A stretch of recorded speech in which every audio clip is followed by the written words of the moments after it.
కావాలి మావయ్య, రిషి సార్ కావాలి మావయ్య.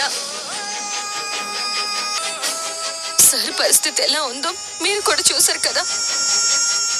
ఇలాంటి పరిస్థితుల్లో సార్కి వైద్యం జరిగితే గాని త్వరగా కోలుకోలేరు. టైం ఫుడ్ తీసుకుంటేనే సార్ కొంచెం ఆరోగ్యంగా ఉంటారు. ఇప్పుడు సార్ సరే అసలు అసలు మరికి ఎందుకు ఇంత క్షోభ మావయ్య? ఆ పెద్దయ్య వాళ్ళ దగ్గరే వైద్యం చేయించుకుంటూ హ్యాపీగా ఉండేవారేమో. అందరూ సంతోషిస్తారని కదా నువ్వు కూడా రమ్మని చెప్పింది. కన్నీళ్లు సరిపోలేదేమో. అసలు రిషి ఏమైపోయాడో అర్థం కావట్లేదు. ఎవరో మూడో వ్యక్తి ఉన్నాడంటున్నాడు. నాకు కూడా ఆ తర్వాత ఫోన్లో ఉన్న వీడియోస్ కూడా మిస్ అయ్యాయి. ముకుల్ అన్నట్టు ఆ మూడో వ్యక్తి ఎవరు? దేవయాని వదిన ఆ టైంలో కాలేజ్లో. వదిన గారు ఉన్నారు అంటే ఆ మూడో వ్యక్తి వదిన గారు కాదు. అది అర్థం కావడం లేదు మావయ్య. కానీ నీ ఫోన్లో ఉన్న వీడియో ఎలా మిస్ అయింది? అయినా అంత ధైర్యం ఎవరికి ఉంటుంది? మనం ఉండగా మరి చెప్పమ్మా, అసలు ఆ వీడియో ఎలా? ఆగు ఆగు.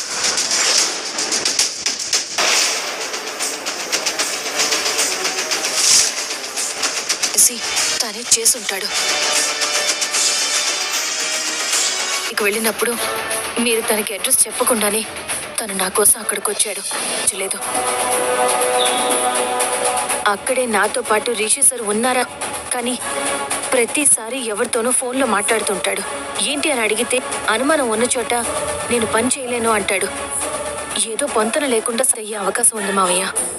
ఆ భద్ర శైలేంద్ర మనిషి అని నాకు ముందు నుండి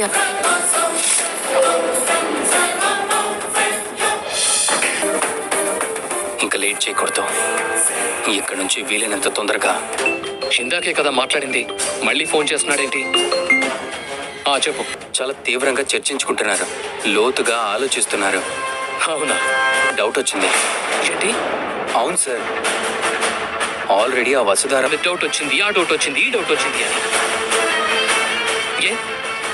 ఇలా చాలా సినిమాలు ఉంటాయి కదా, వాటిలో ఎలా చేస్తూ ఉంటారు?